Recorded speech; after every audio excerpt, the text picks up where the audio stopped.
I wanted to talk some Kirk Cousins contract stuff today, and it's uh it's pretty good on the contract side of the Cousins life. So in 2020, we already know he took some. Well, he took less money this year, got some more down the road because of the cap saving stuff, but after that, it's kind of rough. So he has $9.5 million base salary with an $11 million signing bonus and a $21 million cap hit this season, with a dead cap number of $62 million.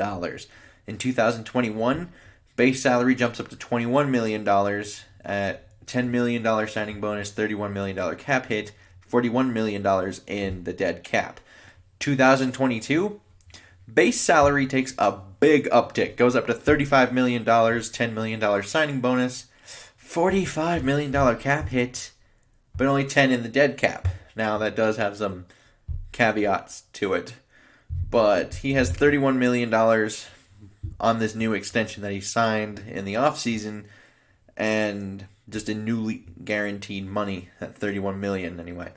That is both the 2020 and 2021 salary. So that 9.5 and that $21 million, from my understanding, is already guaranteed. So he had $30 million guaranteed over from his previous contract that was converted into the signing bonus. And here's that caveat I was talking about. In 2022, that $35 million base salary fully guarantees on the third league day of 2021.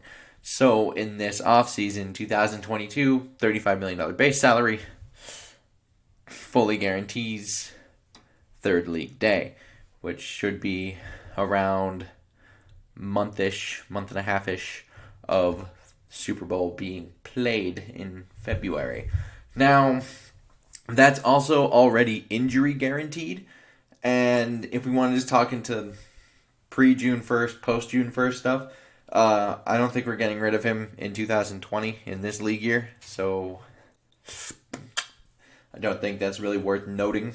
But in 2021, if he is cut pre-June 1st, that incurs $41 million in dead cap, and they lose $10 million in cap immediately. And if it's a pre-June 1st trade, they incur $20 million of dead cap, but they do save $11 million. Post June 1st release, that is not going to happen. Because it has a dead cap number of $66 million.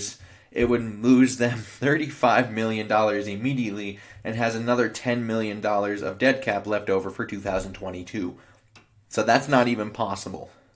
So essentially, cutting him in any form cannot happen. And if we want to talk post June 1st trade, has a dead cap of $10 million, save $21 million, and then you have another dead cap of $10 million. So overall, not too bad there. And 2022, the dead cap currently would only be $10 million, while all the cap savings for every option would be $35 million. However, that would not hold up because of the 2022 fully guaranteeing on third league day of the year. So essentially, trading him in this offseason in roughly a monthish after the Super Bowl becomes the Vikings' only chance to rid themselves of Kirk Cousins. So that makes this extremely difficult, because if he doesn't start playing better, then they're kind of stuck, because I don't know how many teams would want that contract. So he likely wouldn't even be traded without agreeing to some kind of other reworked deal of some form.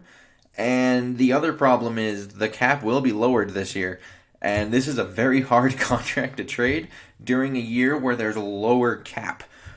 So it's kind of rough knowing that, if he's not gone in the first couple of weeks, basically, after the Super Bowl, he's probably a Viking through 2022, because he's an unrestricted free agent after that, which he will then be 35. And it's hard to see this deal kind of just moving somewhere else. And even then, it's hard to find a team that may want him, because he is very much one of these wide zone quarterbacks. And There's not too many of those around the league. The only one that could pop into mind is San Francisco with Kyle Shanahan. They have been linked to Cousins well before they even got Garoppolo. So knowing that, having them be interested in some form of Cousins thing going on, probably not too unrealistic, but I don't know what the trade value would be. We may even be talking a straight up quarterback swap.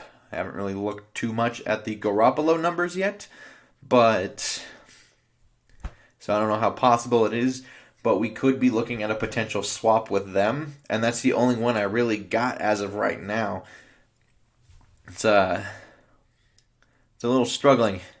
So I would like to know your guys' comments down below. I know Cousins is a big topic of, scrutiny right now, especially because people do want him gone, but this is more about the feasibility of doing it, and it does not look super feasible. This will be difficult, and it's not like they could do the Brock Osweiler thing way back when the Browns got Brock Osweiler, because the Texans, they sent a second-round draft pick to the Browns to take Brock Osweiler.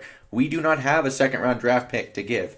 We do not have enough capital to really do a move like that where they can give up a premium pick to actually get rid of Kirk Cousins. They don't have that luxury right now. So it definitely becomes a very interesting topic. But yeah, I'd like to know your guys' comments, opinions, all that good stuff down below. Like and subscribing, super helpful. And until next time, I bid y'all adieu.